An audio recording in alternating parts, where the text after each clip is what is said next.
The only way we're going to make the words balance sheet interesting to a CEO is if we point out that it holds.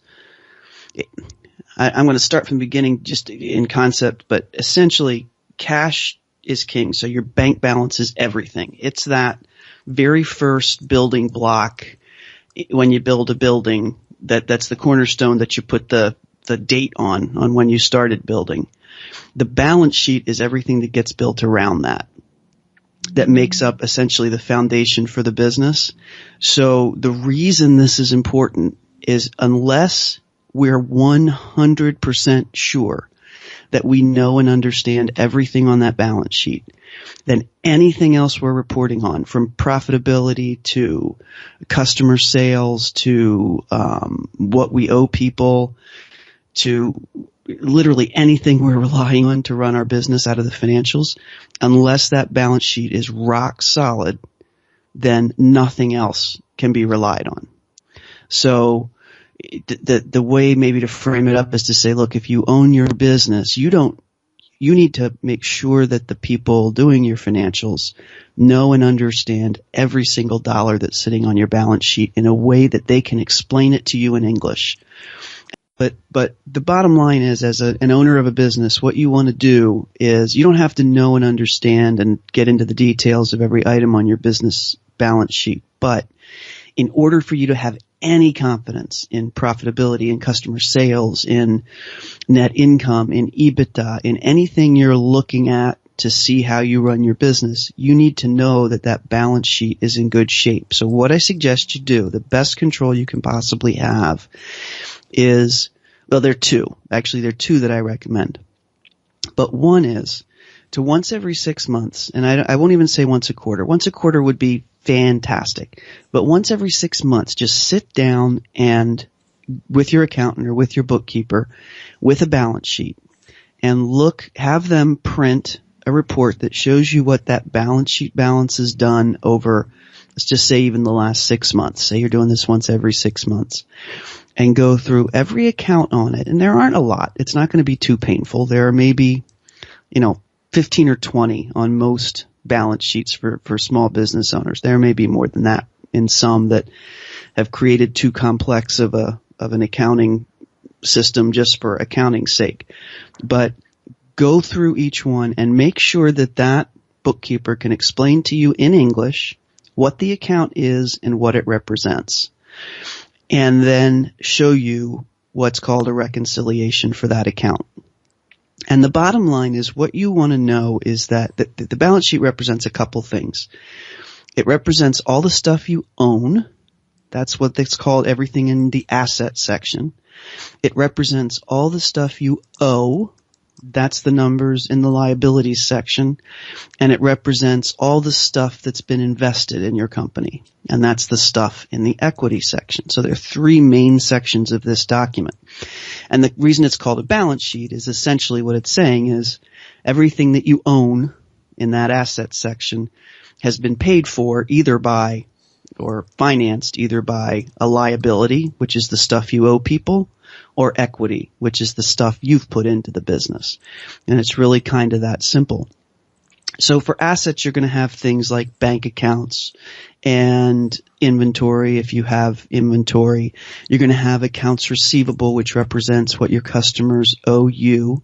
And you may have some fixed assets. I'm going to keep it very simple here, and let's just assume it's those four accounts. So to understand the whole asset side of the balance sheet, we're really only talking about four accounts. And anybody can sit down and endure a conversation about four accounts. And the one thing I want to say for sure is the most important account on that balance sheet is the cash and bank accounts.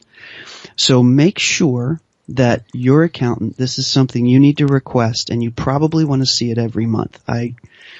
All I can do is recommend that and tell you that I've seen the downside of people not doing this.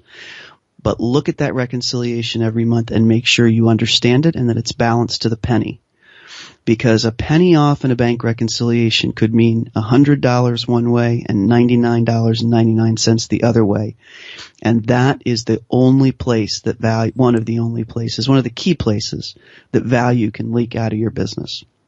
So on that cash account, you want to make sure that your accountant is reconciling that monthly and can show that to you. That's thing one. The rest of the accounts, they should be reconciling monthly, but what you want to do is make sure that when you're looking at accounts receivable, you have him show you an accounts receivable aging report. So what that's going to tell you when you look at this once every 6 months, or more frequently if you have the bandwidth for that, is what customers owe you money, and whether it's currently owed to you or if it's late and overdue. So you can start to see to what extent your team has been able to stay on top of collecting the money that you're owed. And that aged accounts receivable that you look like, the bottom line balance on that should equal the balance on the balance sheet that you're looking at. But the simple one is that there's no excuse for it not to be. Then you get to inventory, and and I won't go into this much detail on all of them, but the long and short on inventory is that represents how much stuff you have currently in your possession that you've purchased or made and haven't pushed out the door yet. So there should be some list somewhere of all of that inventory and how old it is and how long it's been there. And when you add up the value on that inventory list, it should equal this balance sheet account balance that you're looking at. So that's the inventory account. So then fixed assets, this is a little bit different, but the bottom line with fixed assets is you should have a fixed asset list so you know what's in the balance, and what you should see in that fixed asset account is what represents the original purchase and installation cost of any equipment or building or furniture and fixtures type things that you have bought that are going to last some period of time in your business. So that one, don't worry so much that it's spot on, because there's a whole thing going on with depreciation that's going to change the net value of your assets. But you do want to make sure that if there's a fixed asset value on your book, your accountant can explain to you in English what's in it. So that's kind of the assets. On the liability side, you're going to have pretty simply two things. One is your accounts payable, or what you owe your vendors short term. And the second is sort of long-term loans and or credit card type balances. So you just want to make sure that for every accounts payable, you know what vendor, for the total accounts payable amount, you know what vendors make it up, and you know if you're not paying them timely, why you're not paying them timely, and that you're comfortable with that. That is a really, really critical control, because one of the places where fraud can happen, frankly, is if a bookkeeper's kind of all powerful, which happens a lot in small businesses, and they can write and send checks, etc.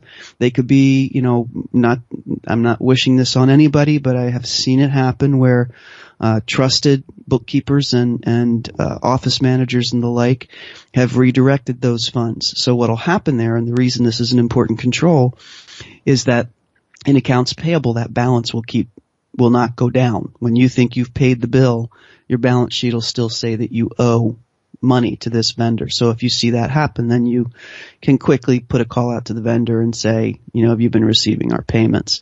So that's a pretty important one to keep a close eye on there. And what you want to see is a list of vendors and how much we owe each one, and make sure that totals up to what's on the balance sheet.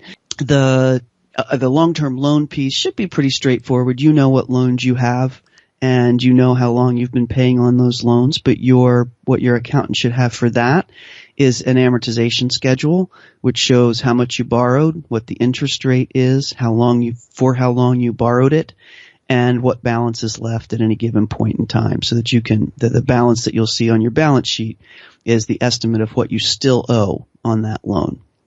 Okay, yeah, so the equity for now, what I would do with that is just know that if your balance sheet balances, in other words, total assets equal total liabilities plus equity, then you've done everything you need to do to get the major controls in place. Talking about equity and what you need to look at in detail is a whole nother long blog for a day when you need something to go along with your Ambien. Mm-hmm. But for now, suffice it to say, what it represents is the money you've put in the business minus the money you've taken out of the business, plus or minus how much money the business has made over time. And all you need to know about that is that when you add whatever that total is to whatever the total liabilities are, it equals what the total assets are. So from a policy standpoint, what I would say is that once every 6 months, and I would prefer once every quarter, but once every 6 months is a lot better than 98% of the CEOs are doing right now. And I can tell you that the 2% who do this are not the ones that get defrauded or have misrepresented financials. So you just want to go through and on the asset side, look at the 4 key accounts that I mentioned. On the liability side, look at the 3 key accounts that I mentioned. Make sure you're comfortable and understand everything that's in those balances and that it matches when you're looking at detail. The total matches what you see on the summary balance sheet you're looking at. And then make sure that the total assets equal the total liabilities plus equity.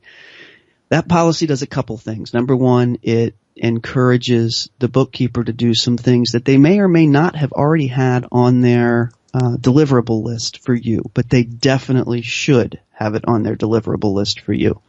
There's no way that you should have a bookkeeper or an accountant who are not ensuring that your balance sheet is 100% rock solid. In every company I've ever started in, from the pre-funded startup that I worked in all the way up to the $1 billion company that I worked for 10 years, our first job each month was to make sure that the balance sheet was reconciled, that we could explain every single account.